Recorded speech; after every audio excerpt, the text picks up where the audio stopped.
Hi everyone, I hope my audio is okay. But welcome to the webinar. Just as John said, we're really glad that everyone can join us today. I work for the Arizona Developmental Disabilities Planning Council, and we're partnering with the Phoenix Mayor's Commission on Disability Issues to bring you this webinar on crisis intervention for community organizations.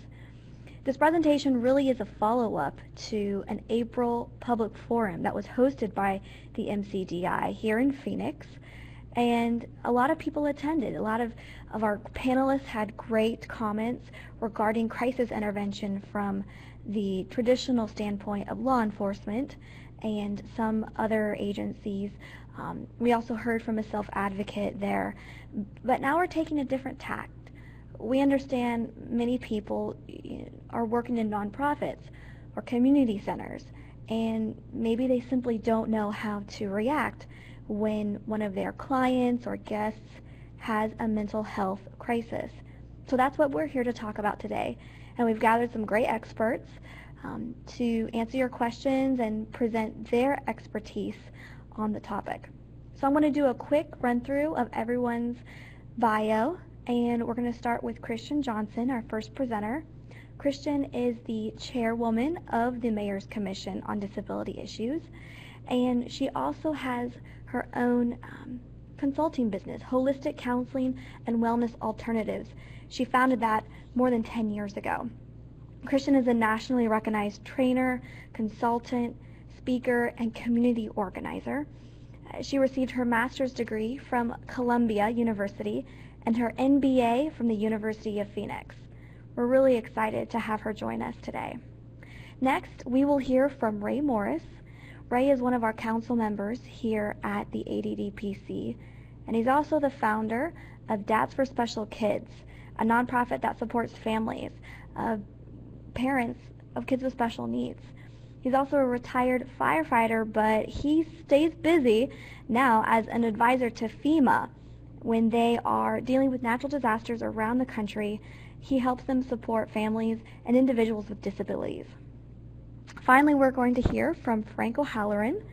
Frank has been the Crisis Services Liaison for Mercy Maricopa since April 2015. He has a background in law enforcement and extensive experience in working within the existing crisis system in Maricopa County for nearly 30 years.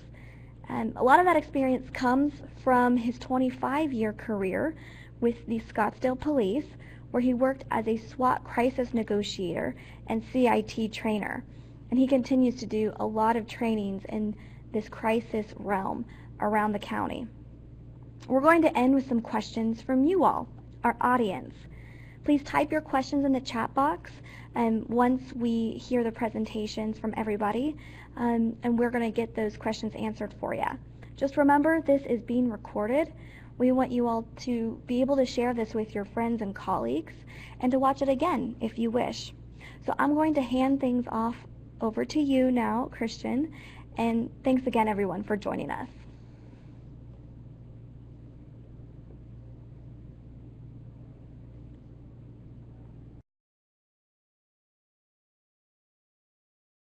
Hold on, Christian. The audio, can't hear you yet. If you can activate your audio. Okay, can you hear me now? Yes, loud and clear. Thank you. Wonderful. Okay, great. Well, thank you. Welcome to the webinar. My name is Christian Johnson Nunez, and I'm the chair of the Mayor's Commission on Disability Issues. I will also be talking with you briefly about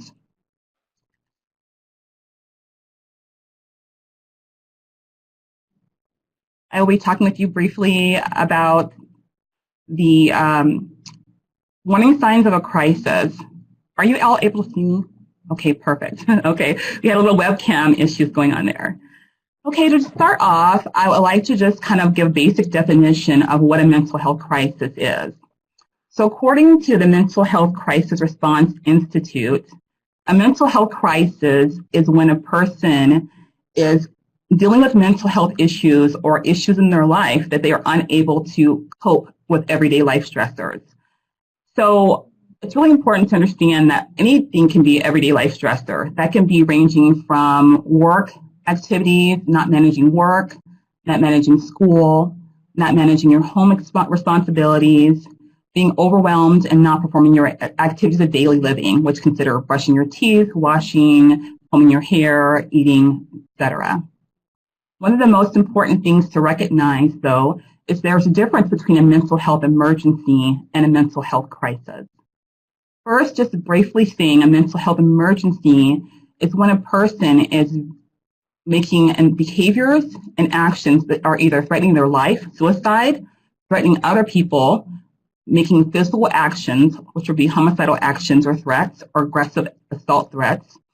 And the behavior is so bizarre and unorganized that they cannot, it's a fear for their safety or the safety of others.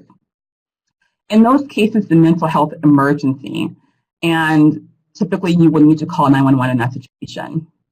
Now, in regards to mental health crisis, a mental health crisis is the same behavior. So basically we know a person will be difficult and having a hard time coping with their daily life responsibilities. They're having a hard time coping with their emotions. They're having a hard time managing just getting up every day in some points, in some ways. It's also really important to understand that when a person has a mental health crisis, they don't necessarily need to have a mental health diagnosis. And they sometimes don't have a mental health diagnosis. Anyone can have a mental health crisis. When they experience any of those things where they're not functioning at their best capabilities and their normal capabilities for them, then that would be some indications that they're going into mental health crisis. So I'm going to identify some warning signs to look for when we are looking to see if a person we know is experiencing a mental health crisis. I do want you all to keep in mind that we're not trying to make diagnoses here, but we're definitely just looking for behaviors that seem outside of that person's normal or seem where they can become threatening or a risk to other people around them. Okay. So the first thing that we notice when a person's experiencing a mental health crisis, a warning sign, is the person's behavior becomes changed. It's an unexpected change. So it's not their typical, I'm in a bad mood today, I'm having stress. It's a major, drastic, unexpected change that occurs in a behavior that's noticeable to others around them. It may be noticeable to them, but it definitely is going to be noticeable to people around them. The second thing that may occur is they become very easily agitated, very restless, easily agitated, and you see this in their body language as well as their words. So if you pay attention to the body language of the person, you may notice that they're just really hyper agitated, moving around restlessly, making motions and things like that. It just kind of just may seem out of place with the current situation and timing. Another thing that may occur is they may have racing thoughts and talking excessively fast. Not just our normal super talkers, but excessively fast, where it's hard to understand them. Their thoughts can be a little bit jumbled or disorganized, and it's just they're jumping from tangential thought from one thing to the next, when we see this occur, it says to us that something's different and something's going on that's not this person's normal behavior. The person may also be out of touch with reality. They may make statements or comments that just don't seem in the right place in the right time, or don't seem like they're really demonstrating reality in that point. When we see that, it may be very bizarre statements. And those can range from anything regarding delusions of their worth, their ability, to fears, paranoia. These thoughts can range in motion in all different ways. And when we see these things, we know that there's something going on with that person that's different from normal. And that's the most important thing we want to pay attention to. We're recognizing that this person that we're experiencing in our lives, in our community, is having a major shift and change in their behavior to where they're not functioning at their best capability and their normal capability for them. And most importantly, one of the things that we know for sure is a warning sign for mental health crisis is when that person is unable to be calmed down. So interventions, talking to the person, speaking to them, you're having a very difficult time getting them to calm. They're having a hard time self-regulating themselves in their behavior, or have a hard time identifying that their behavior needs to be regulated. So these are some basic things that we notice when a person is experiencing a mental health crisis and some warning signs. And as we go through this webinar, you'll get some demonstrations and ideas of other things that are coming on and some tips on how to address the person that you feel may be experiencing a mental health crisis. And that's all I have, and I'm going to turn it over to Frank. Thank you.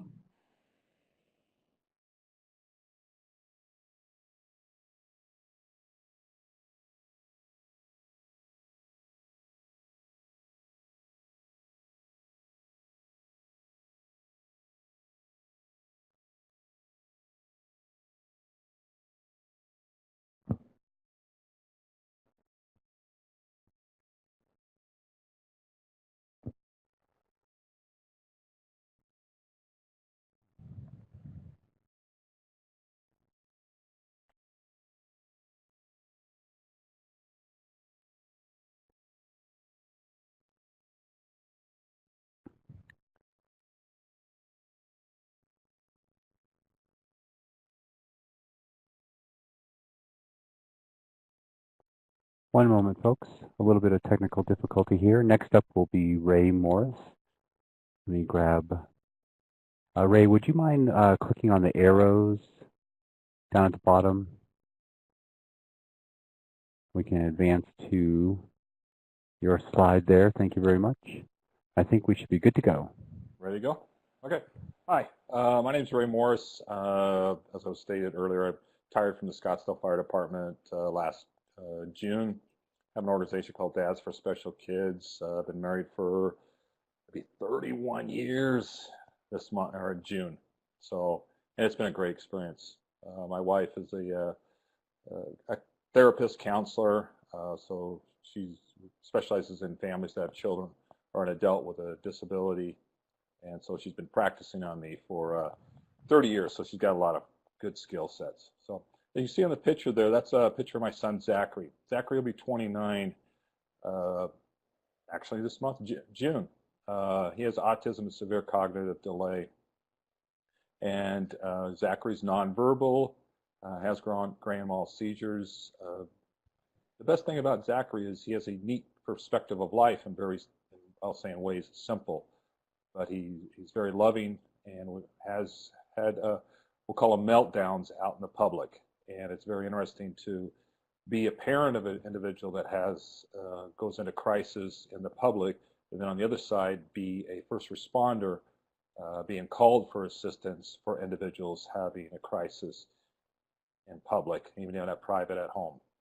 So I'm going to be drawing upon those experiences. And first of all, I just want to start out with this is what Center of Disease Control classifies. You know, developmental disabilities cause individuals living with them may have difficulties in certain areas of life, especially language, mobility, learning, self-help, and independent living. And to some extent, we all have those issues, and we all have our own coping mechanisms of how we maintain our homeostasis in life. And when stressors rise up, it causes us to go into use our coping skills to try to maintain our homeostasis. But every individual has a different level.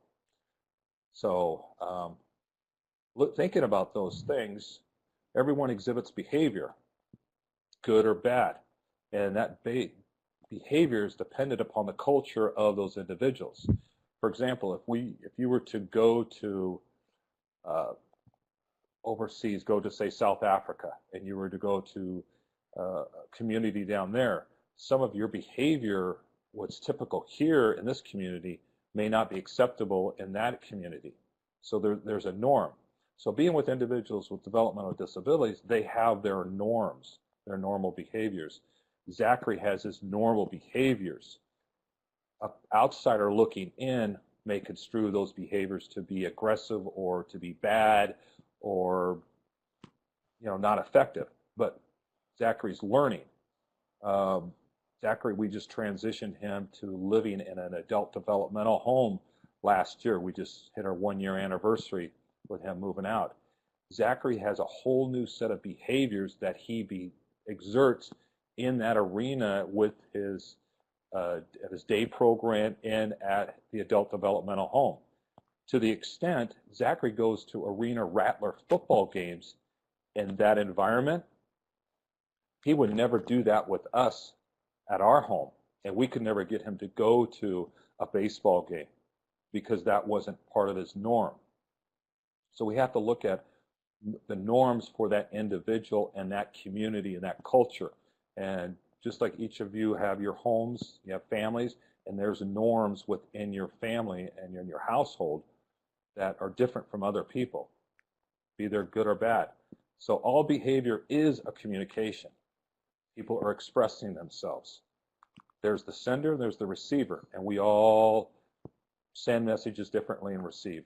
For those that are married or have a long-term relationship with an individual, you know what happens. I know for myself, I could tell my wife something, say something to, for example, say, hey, I love you.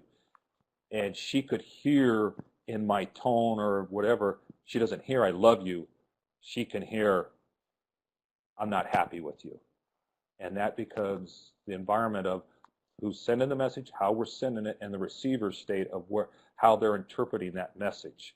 So it's very crucial to think about those things, especially when you're with somebody that's has a developmental disability or an intellectual disability.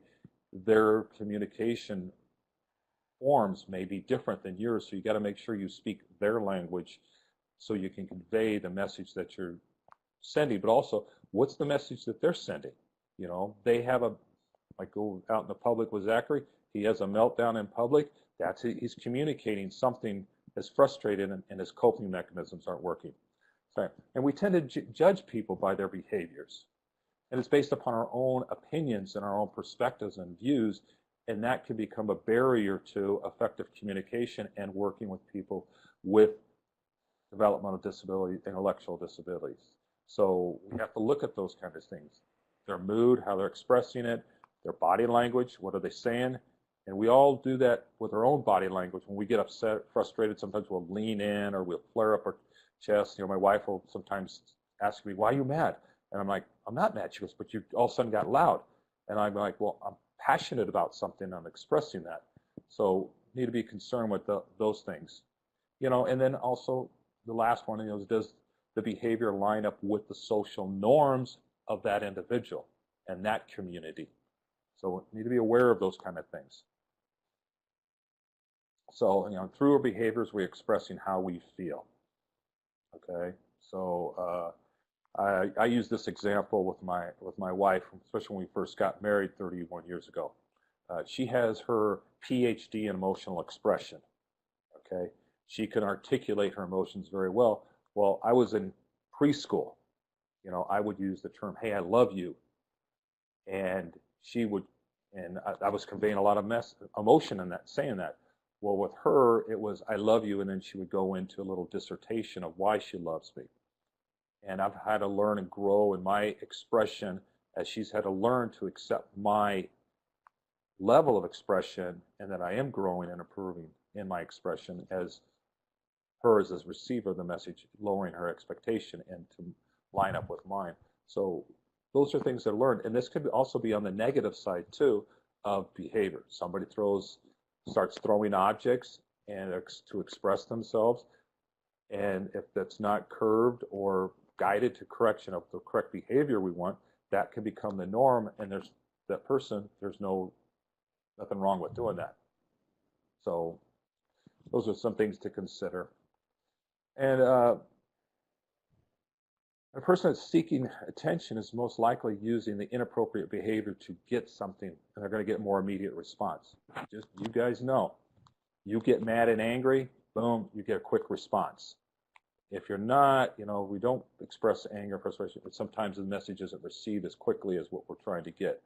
So that's why a lot of times people will yell, because they're trying to express something to get attention quicker.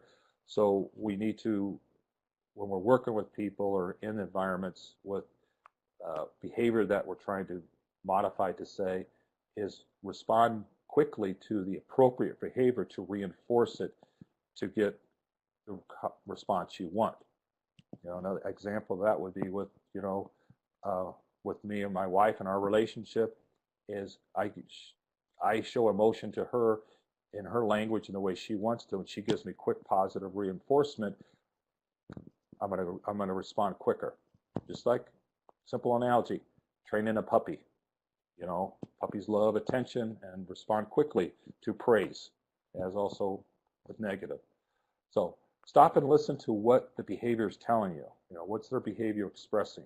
You know, what is, you know, and a lot of this comes, you got to, as a first responder, you're trying to do a quick real assessment real quick. But if you're around these individuals, like I'm with Zachary a lot, I learn his culture and I learn his behaviors and what he's saying. And with time, we improve that communication. Don't criticize the behavior. Don't demean them, because that's a negative. You know, we want to do things positive behavior. All right? If they do something that's inappropriate, just respond to that. You're upset with the behavior, not the individual. It's the behavior we're trying to, you know, make appropriate. And trigger points. You know, we all have coping mechanisms. They work to a certain point, and then we go into our coping mechanisms. So understand that they've exhausted their coping mechanisms, and they're entering a crisis in some of their behavior. So respond calmly to them, you know, and try to redirect. Redirect's one of the best things that I've personally used in the field as a first responder and as a parent. Okay, and here's a quick story, expression of all of this. Is Zachary, we used to go to a Paradise Valley Mall in North Phoenix all the time. He loved to walk, just walk and walk and walk. Well, there used to be a store called Hot Topic, and he loved going in there. I don't know what it was with this store. It wasn't a store I would typically choose to go into, but he loved going in there, get the business cards, and just look and spend the lights and the colors. Well, we would go in there, and he would get obsessed with something, and we would try to redirect him. He'd want a certain object or a business card or something. And this one particular time he wanted this object. He wanted something, and we weren't going to buy it. We didn't have the resources to buy it. So we're trying to redirect, and finally he just dropped to the ground and just threw a fit, to say, just screaming and just would not move. It got to the point where I physically had to pick him up and carry him out. And he just, you know how a lot of people do, when you go to pick them up, they just get extremely rigid. And that was what was going on.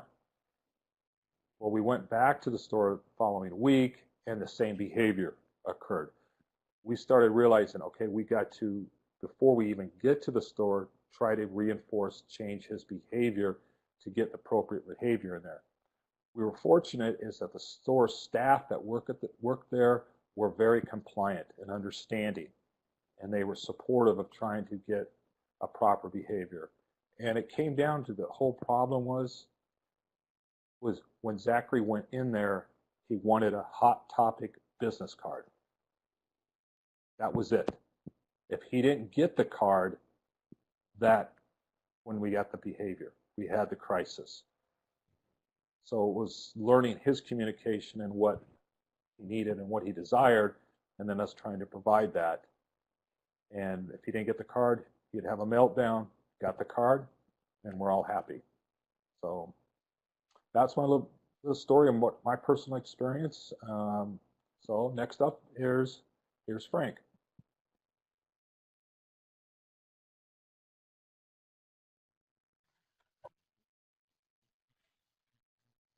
Hi, here we go. Next steps. I've been asked to speak to how do we react to someone who might be threatening, and how do we actually know when someone is threatening? And actually, Ray and Christian spoke extensively to communication, and it's all about communication.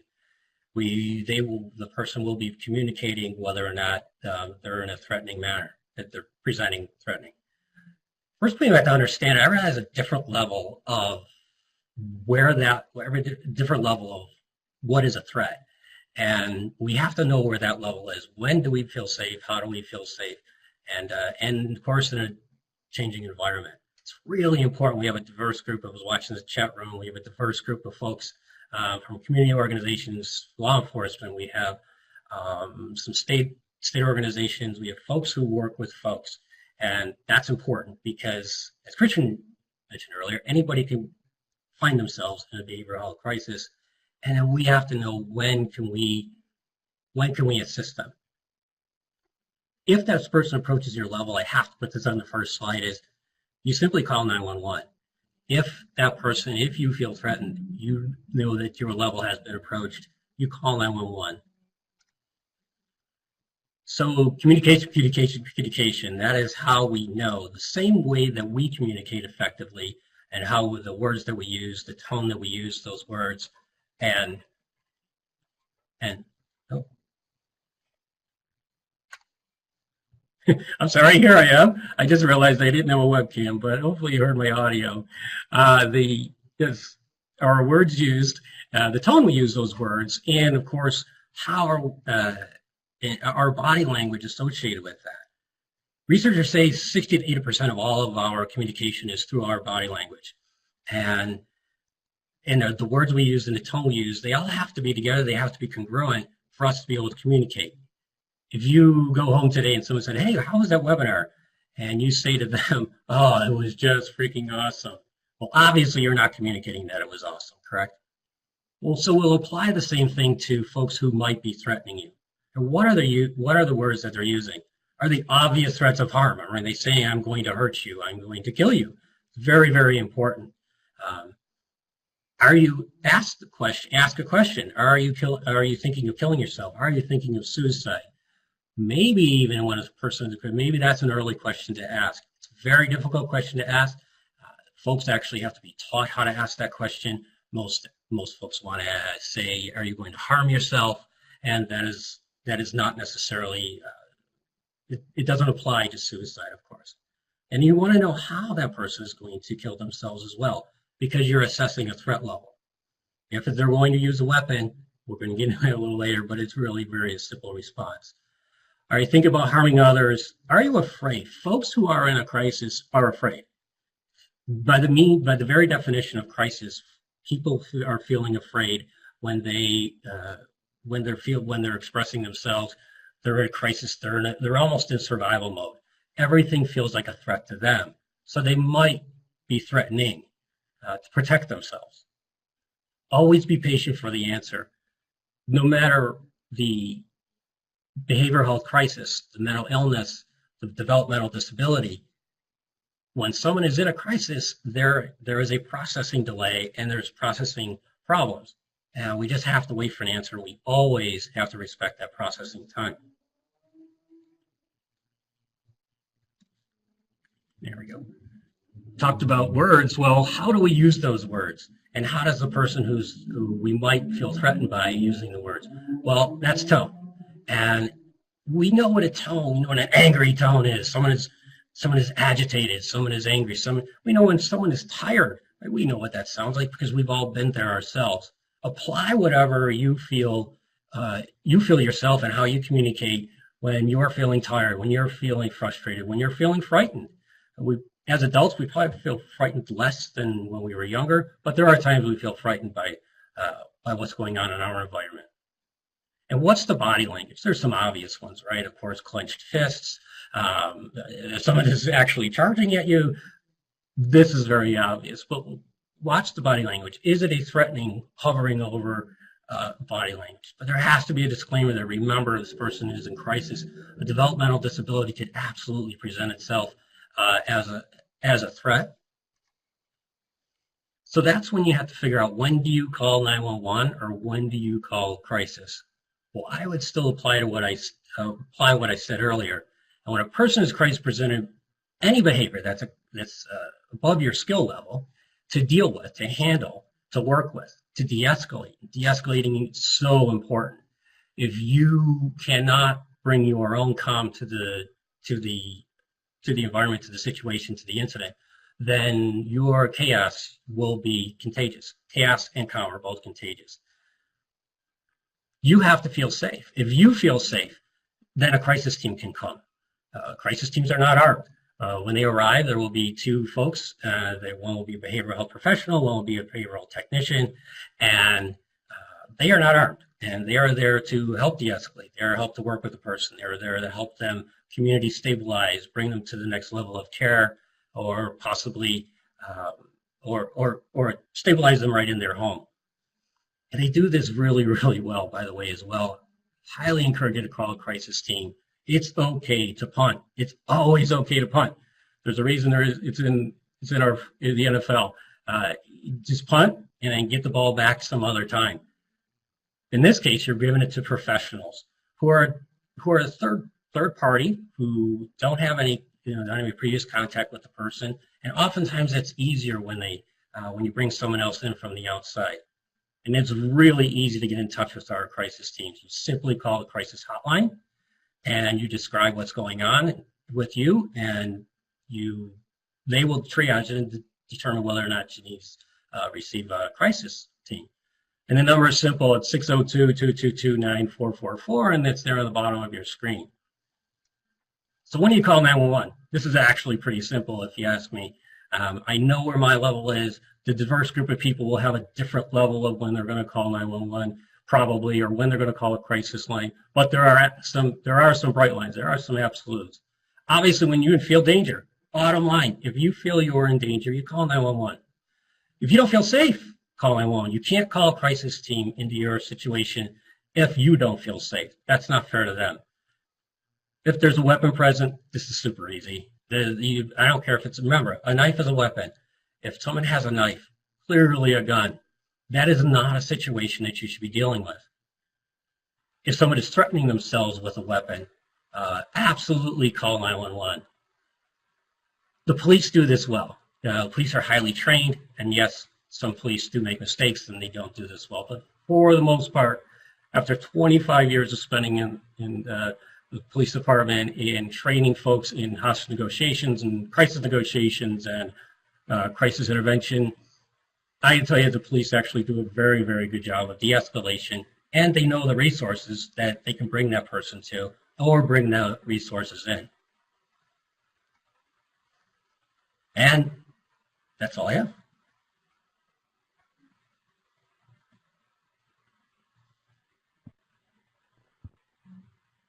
Sara? Awesome. Thank you very much, Frank. Sara just went offline for a second. We're trying to troubleshoot her back into the webinar.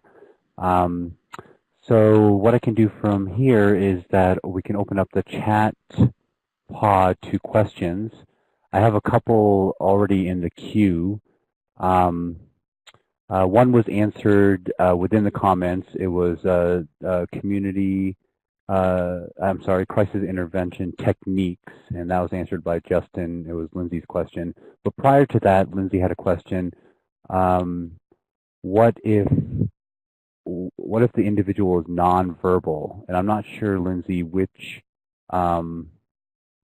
presenter was presenting when you asked that question, but if you could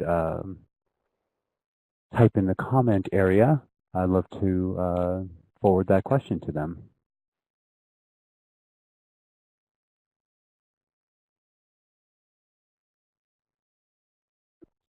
Looks like we have multiple attendees typing. We'll wait for those questions, and thank you, presenters, for coming up on your webcam.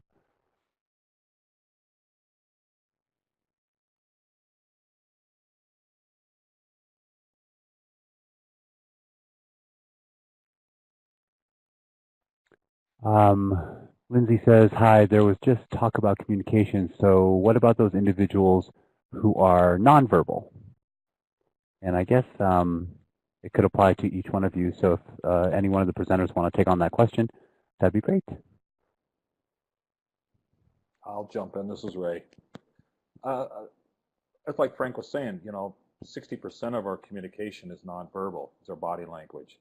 So with an individual that is nonverbal, like my son Zachary's nonverbal, he doesn't articulate sentences, basic words, a lot of it's just my demeanor and your demeanor of how you approach them and how if you're frustrated and anxious, the other individual is going to naturally pick it up. So especially individuals with developmental and intellectual disabilities, they're going to pick that cue up real quick. So you got to learn to keep your emotions in check and your frustrations in check to help guide the conversation, be it though it's without words, to learned behavior and to get the behavior looking after. So a lot of times is just with, a touch, hand feeling. A lot of times facial cue cards with facial expressions and expressing pain, anger, frustration, using those prompts to help the individual articulate what they're feeling. Because that's the biggest thing, is getting those emotions out and talking about them. And then that builds connection with whoever the receiver of that message is, and it helps establish the relationship. So to me, it's a lot of nonverbal communication takes place, and just getting them to how to identify and express their emotion.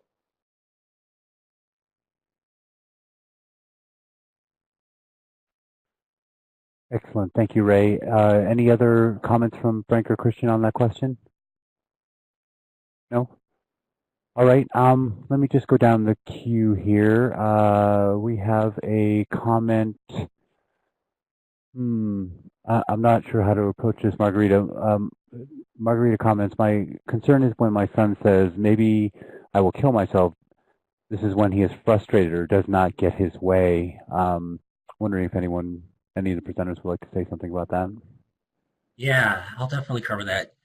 And this is what when we train police officers in the crisis intervention team training, when children are especially your own child, it can be very difficult to communicate with your own child when they're in crisis.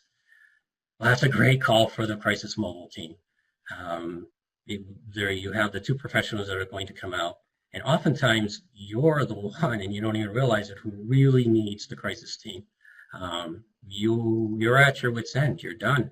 You're toast. That's just the realities of being a caregiver. Bring someone else in. It's okay. I would also make a safe environment. Find out, obviously take any weapons out of the house that might be there if he's continually threatens.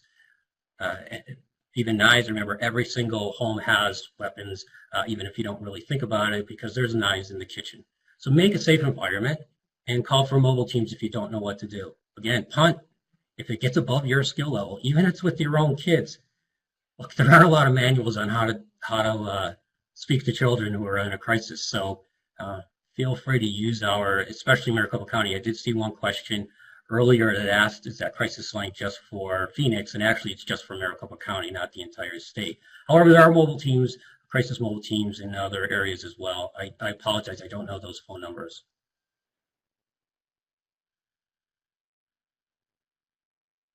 And that's it. That's all I would have for that answer. Thank you, Frank. We're going to move down to Lindsay's comment question. She states techniques are done, prompts are given, directions, but there's no response from the individual in crisis. So what do you do?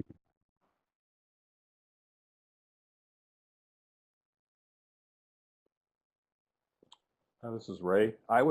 There's always something that's said with the body language, the mannerisms of, it may not be verbal words, and sometimes you got to start there and build on those prompts. Sometimes just sitting with the person, not even saying anything, just sitting there in their world with them, helps to start establishing a relationship for communication.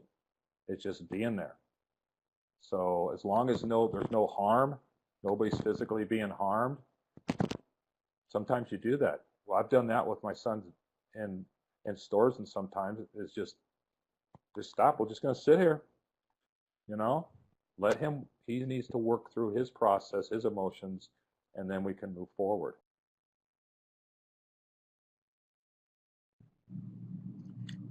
Yes, I agree with what Ray's saying, and I would just add that sometimes we have to realize there is no time limit on managing a crisis or responding to a person in crisis.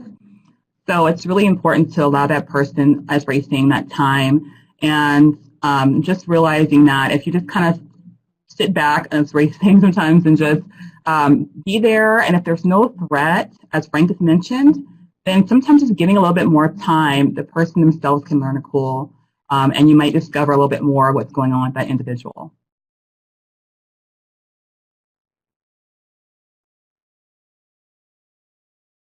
Thank you, Christian. Moving down in the comments, I'll read Shirley's out loud. It says, thank you, Frank. The watching of body language will help when assisting with nonverbal students, watching what may trigger a meltdown. And if we move a little bit further, Jen says, in our setting, we have to take threats to self seriously every time, and then it seems to snowball and become something new. Thoughts for bringing things back to a calm place. Hi, it's Frank. Yeah, well, first of all, as I said, calm is contagious. As soon as we can bring anything calm, no matter what resources we're going to bring in to help us, if we can be calm, if we can remove distractions, loud noise.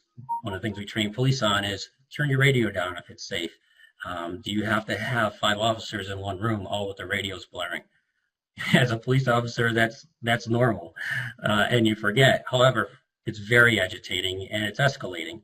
So one of the best de-escalation techniques is to not escalate, and don't make it chaos. So speaking of escalation, does calling in resources when someone threatens themselves, is there escalation after that? Well, if the policy and procedure requires that you call when someone threatens, I would just fall back on that, and that's just the way it is. If you could streamline that, if it could be more objective, maybe there could be some better guidelines with when we actually call. But if there's a simple standard that you have to follow, then you just have to. So then you fall back on what I said in the beginning. Make the situation as calm as possible, so you don't have that. So at least you don't have the escalation.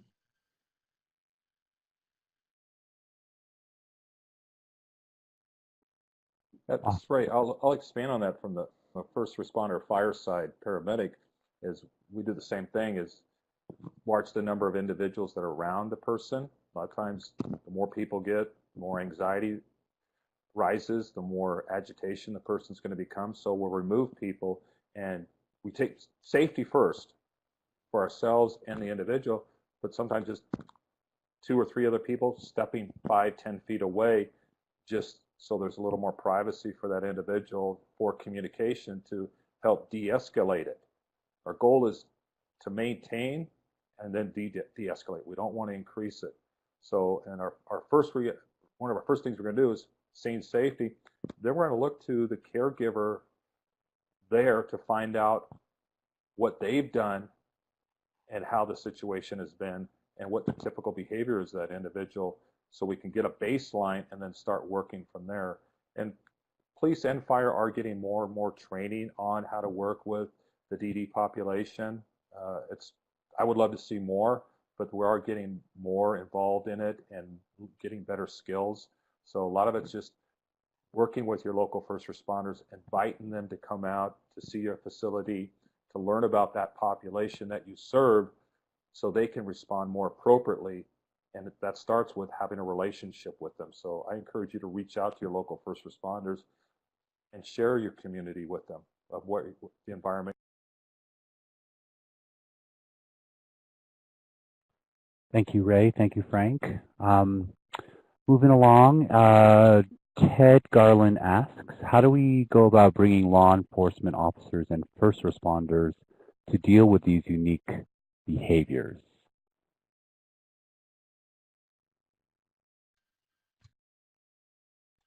It would be nice to have a little clarification for that.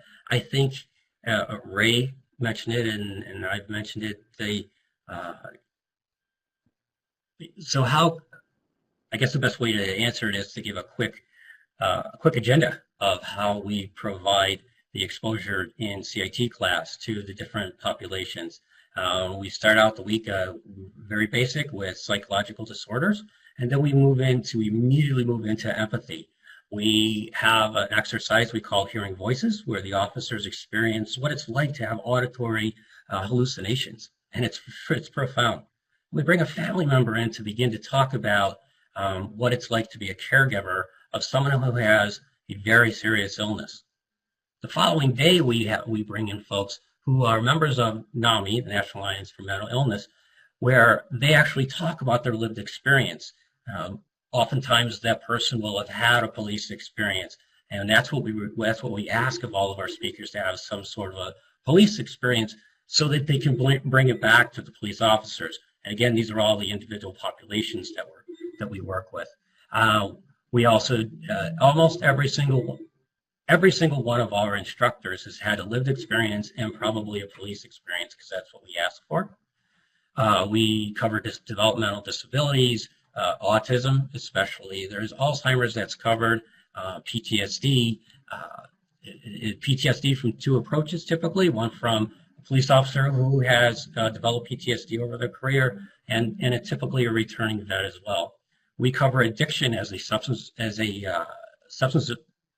use disorder, in other words, mental illness, and that again builds empathy for those folks the police officers deal with every single day out on the street, who are suffering from an addiction and who only look like the worst of society.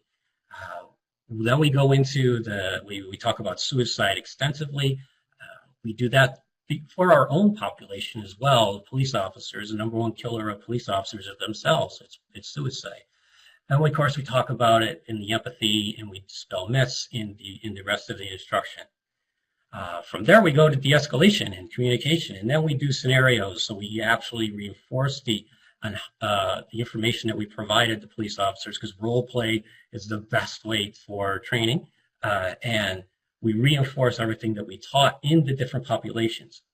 So I would think in most of the folks also, well, they come from the community, they come from a community organization, they come from somewhere that's working with folks, or they have the lived experience. That's how we bring people in to speak to police officers. And we've been doing it for 15 years in Maricopa County, which is something to be proud of, by the way. That's rare. And we're currently doing 12 CIT trainings throughout the valley, training 360 officers every year now, which very, very few, and I'm going to say very, very few, but I can't think of anybody who's training that many police officers in the entire country.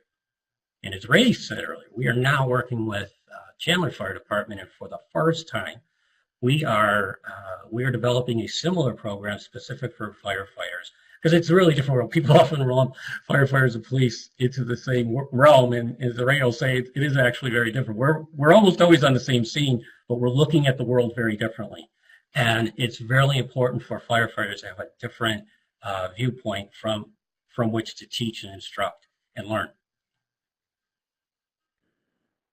Thank you, Frank. I echo what Frank said. The fire does come from a different perspective, but we're working with police, and the CIT guys are phenomenal out in the field, and they do an outstanding job. And on the fire side, we come in from the medical as paramedics, and to treat the individual and take them to the appropriate facility. The paramedics do get training in school for mental health, and then we do have continuing education that goes on every 2 years. We have to have so many hours to maintain certification, and that is expanding because the behavioral health community is advocating for more training for first responders to be able to give more efficient, effective treatment, and that's only because that's enhancing because of the relationships that are being developed. So I encourage you to be involved with your local first responders, invite them to come over and see your facilities, get to know your community so they can know the norms of that community, and you can start having relationships. That's the only way we're going to improve service.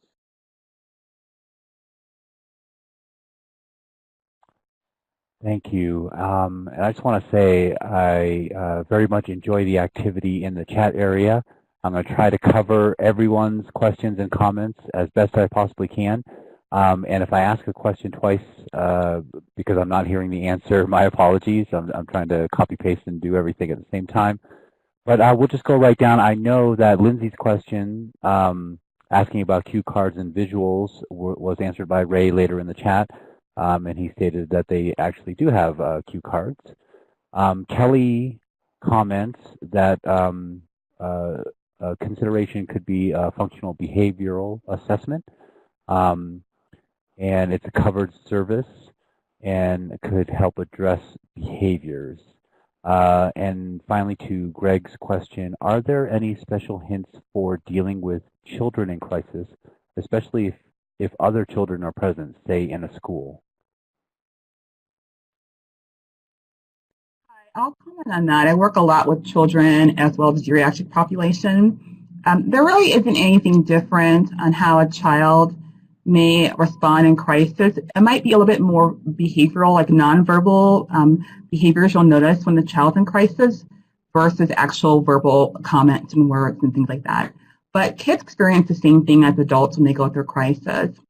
When you're dealing with a child who's in, like, let's say, a classroom setting, the best thing to do is really to remove that child into, as we've mentioned a couple times, like a calm environment and a calm place and a quiet setting. It's kind of like, if you think about it for yourself, if we are like overloaded and a lot of things are going on and we have so many different sensory things coming at us, it's hard to get a person to calm down.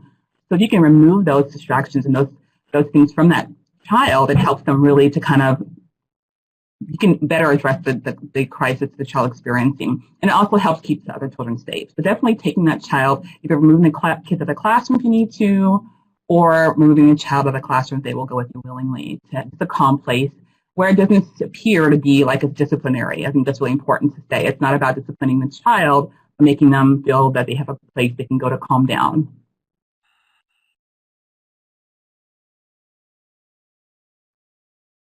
Thank you, Christian. Moving down the chat, Justin Harris has a resource. He states that DDD has prioritized outreach to first responders to present on working with people with DD, and he has reached out regarding presentations to many law enforcement and fire departments throughout Arizona. And he was wondering if those on the webinar have any ideas regarding other places where he could present this information.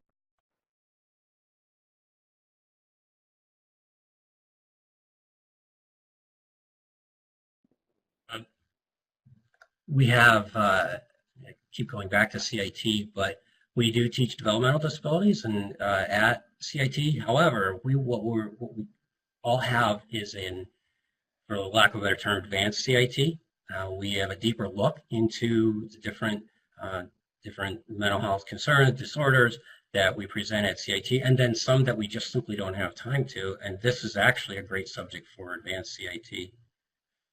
I don't know, I think maybe a webinar like this might be a great place for it as well. And here's another one. Every police department, and Ray mentioned fire as well, they have annual trainings. So I would approach the training officers for the police departments, and there's no one clearinghouse for it. However, Arizona Post would be the closest thing for a clearinghouse to approach with an instruction on developmental disabilities. They're a great place to start. Listen in the phone book and on the website, and then cold calls to police departments to their fire training, to their training officers who actually run the training department. And don't stop, because you might run into someone who's not answering their emails or their voicemail. A little heads up about police officers, sometimes they're not the best to get back to you.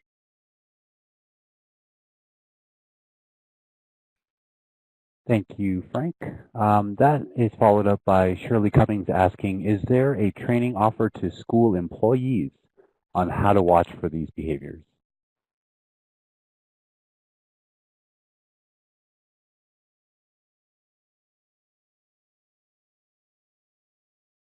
One more time, Frank. I think it kind of hiccuped there a little bit.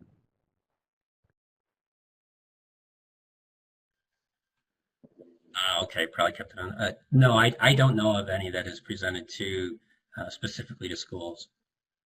However, I would offer to help develop one. If there isn't one out there, I would say we probably do need one, and we should develop it. Excellent. We had some back and forth between some participants about health services through DDD. Luis Ruiz shared ABC, which is antecedent behavior and consequence. If that's something that you'd like to search online, you can sort of see the details behind each one of those. Let's see. Kelly offers a resource, Health Choice Integrated Care Northern Arizona, and HELA Crisis Hotline, and you'll see the number up in the chat. We have a crisis network link. And here's Marlene. She states, one of the main challenges I encounter is when individuals with DD are being treated with medications for seizure control, but these meds affect the mental health status at the same time. The BH system and medical field does not appear sufficiently integrated. If any of the presenters want to chime in on that, please just come right in. I'm going to continue down. Elizabeth Lopez asks, does the ADDPC or IHD have any information on a geriatrician? I would have to look into that, Elizabeth. I'm going to queue your question up, and then hopefully we can get back to you with some information either from us or ADDPC. And Luis asks, does prevention and support training work for you guys? Staff and family need proper training and resources.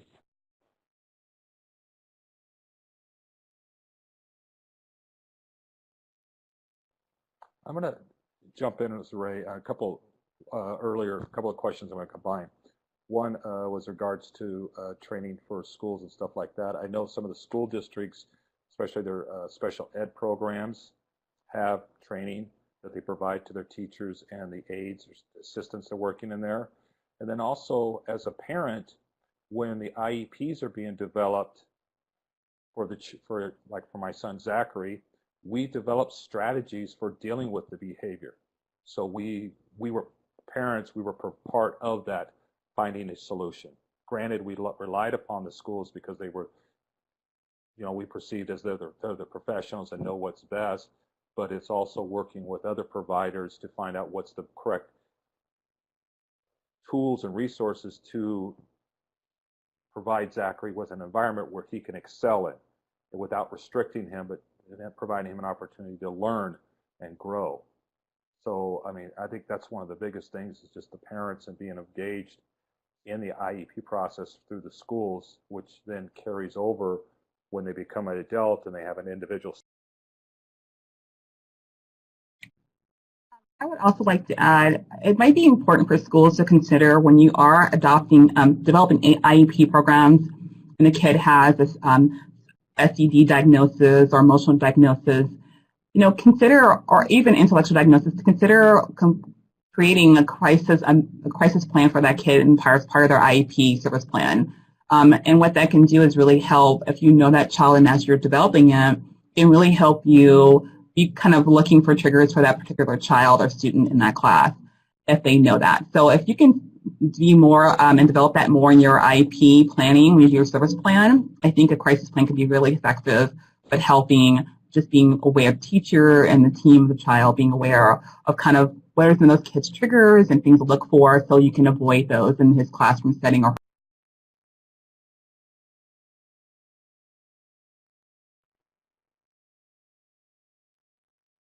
And there's also, and Sarah, I'm going to rely on you, is our program through the council on positive behavioral.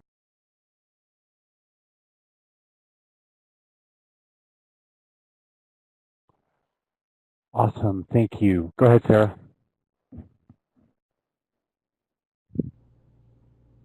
Hi, yes, just really briefly, we did fund a large project with PBIS, now headed by Jean Ajame, who is here on the webinar. Jean, maybe you can speak a little bit more about that in the chat box. And if people have questions about resources, they really drill in that ABC training, and they do so much more on a school-wide, district-wide basis at times.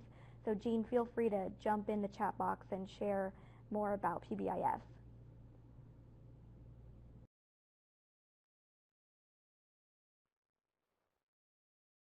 All right, thank you, everyone. This chat box is really populating here, and I kind of foresee that we might run into a time limit, but we will keep track of everyone's questions and sort of come back to you if we don't reach them during this conversation part.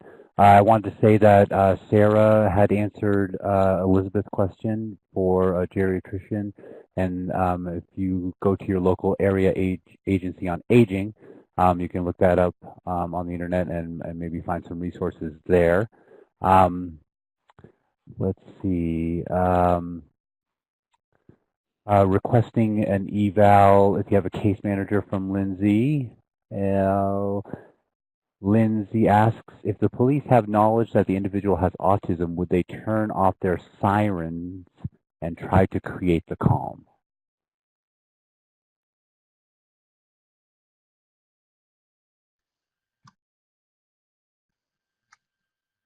Well, that's quite the emergency call. Typically, the police aren't running their sirens. It's actually an unusual call to be running both their lights and sirens. That is done only when there is an emergency that requires it. Not even all emergencies require lights and sirens. And I think all police departments have this. So there's an interlock when the police car goes into drive.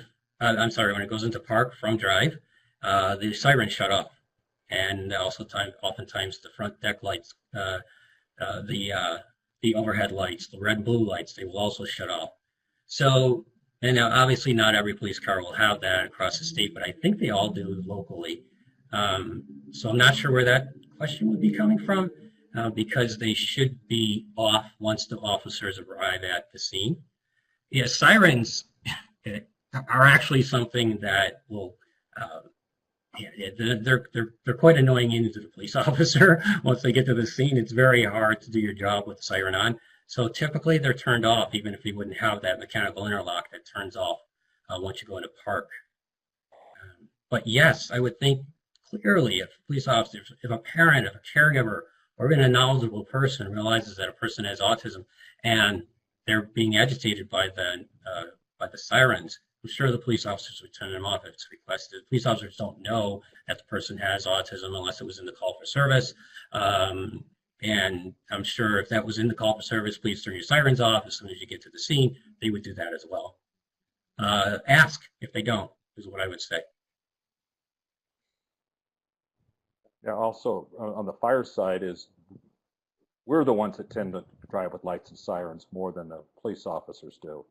But when you yeah. And we can also control the intersection lights to give us the green.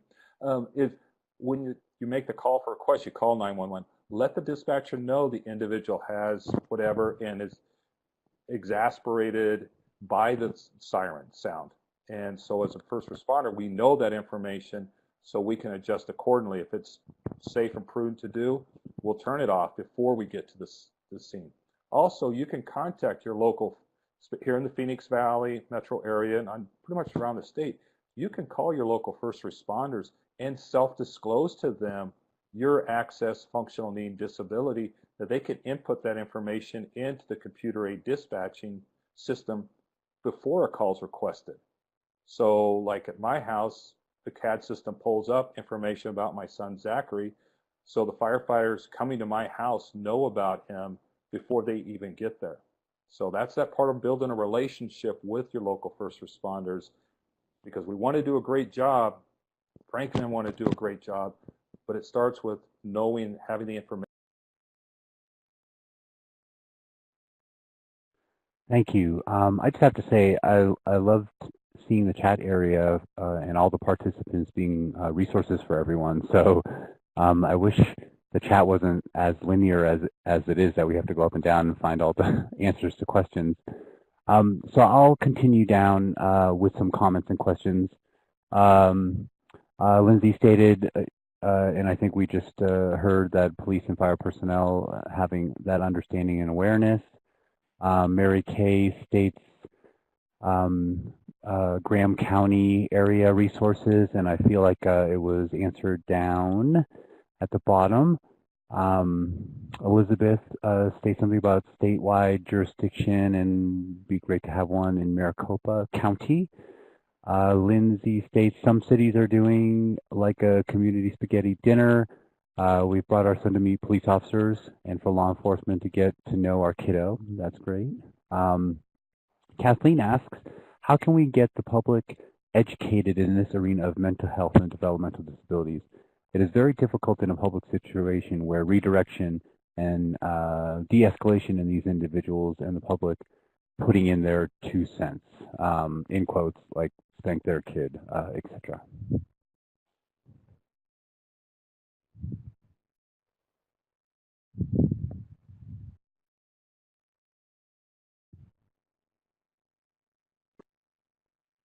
Kath,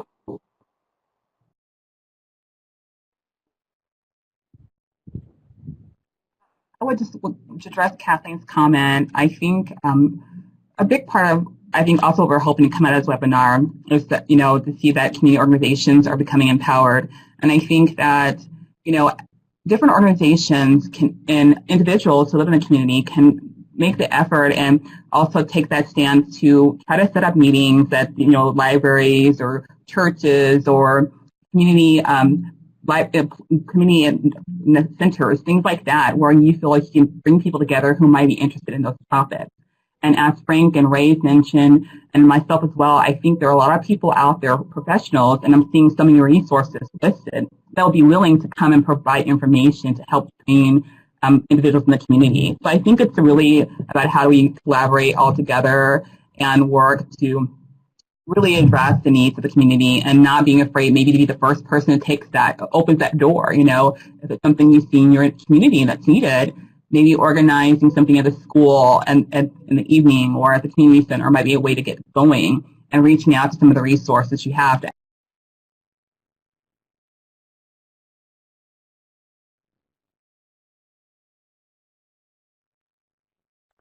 Thank you. Marlene asks the next question, are police officers aware of the danger of using tasers on individuals with DD, as many of the individuals have underlying medical conditions that make tasers more dangerous for them than normal?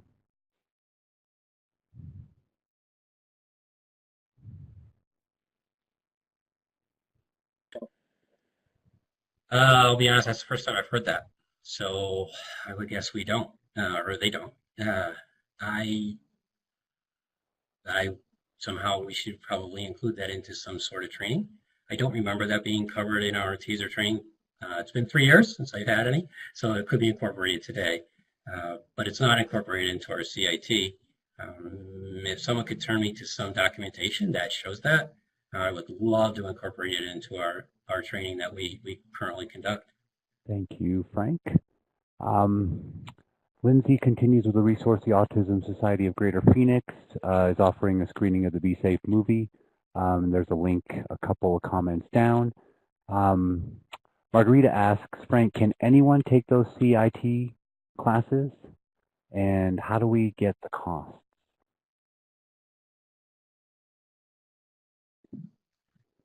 How do we get, what was the second part? How do we create content? Oh, that's a great question. He's asking maybe how much. I'm reading a different question. I'm sorry. What was the second part of the question?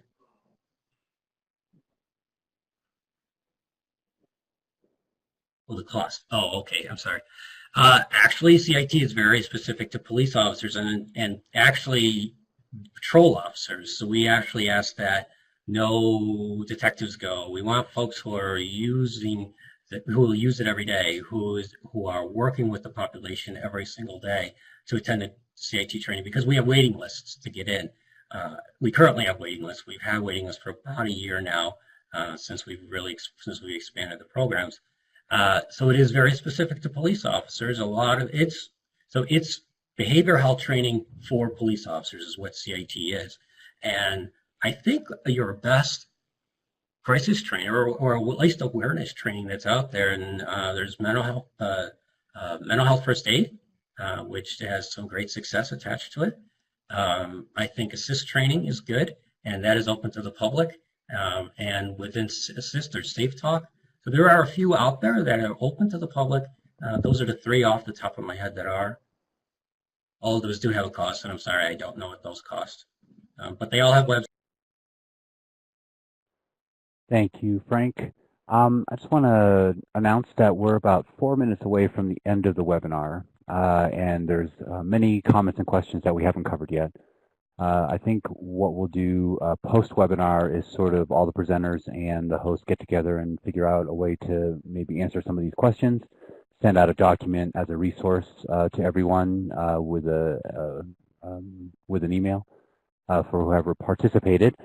But I'm just going to kind of move down up until 3 minutes from now. And Megan asks, is the CIT mandatory for police or do departments opt in?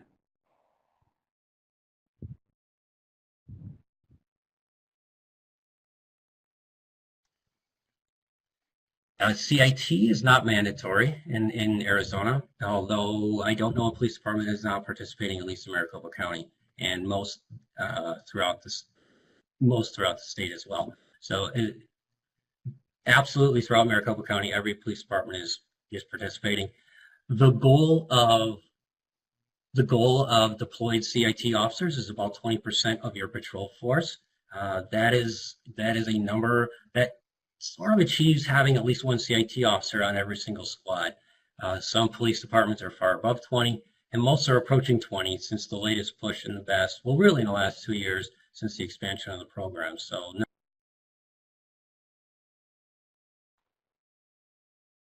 Thank you.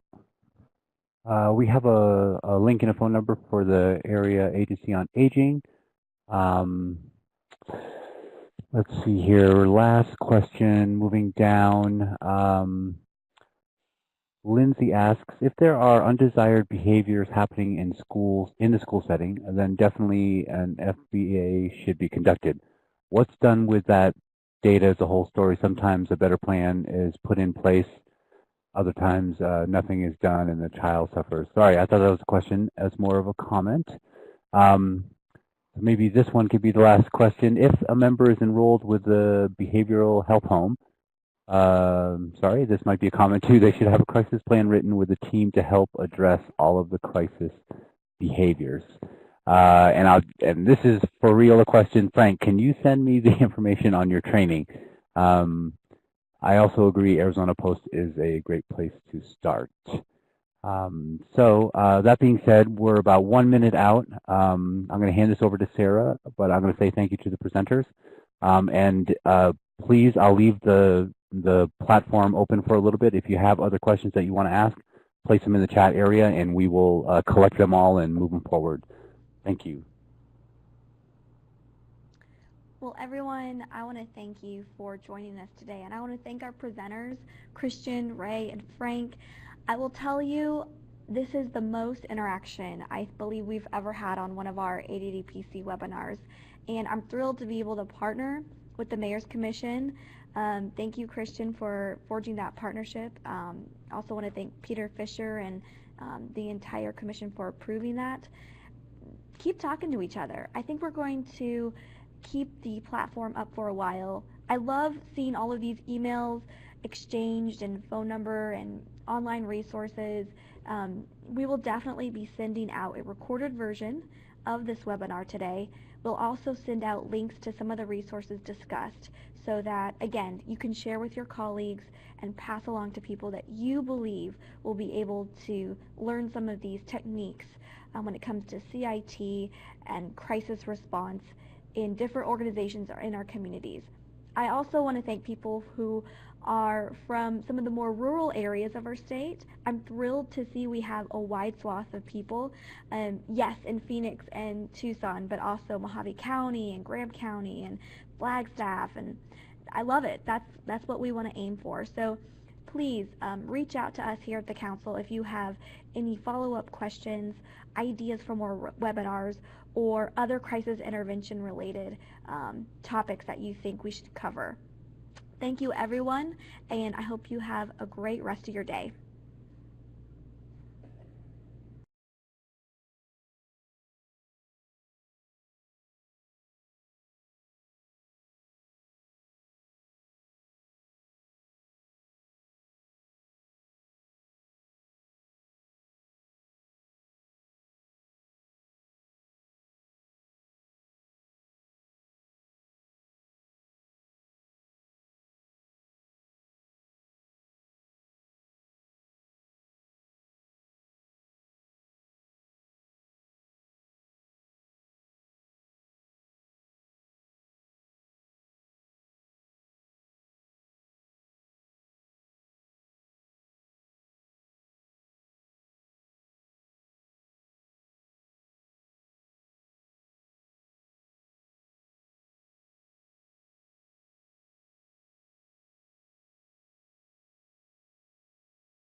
Hi, Teresa. If you can hear me, in the lower left pod, there's a PDF for download, and that is for copy of the slides for the webinar.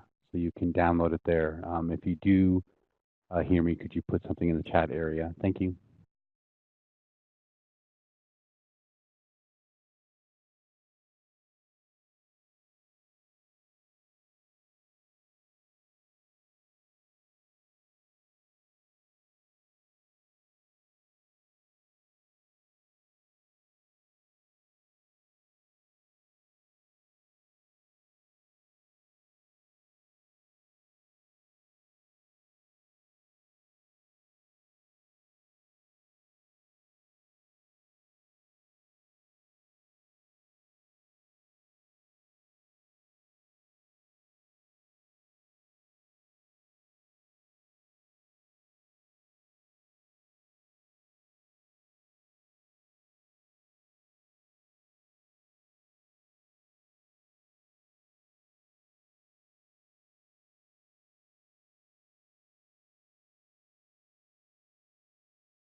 Thank you, Jacqueline. Yes, please click on the name of the file, and then you can hit the download button. It'll show up on the bottom there. Thanks, Jacqueline.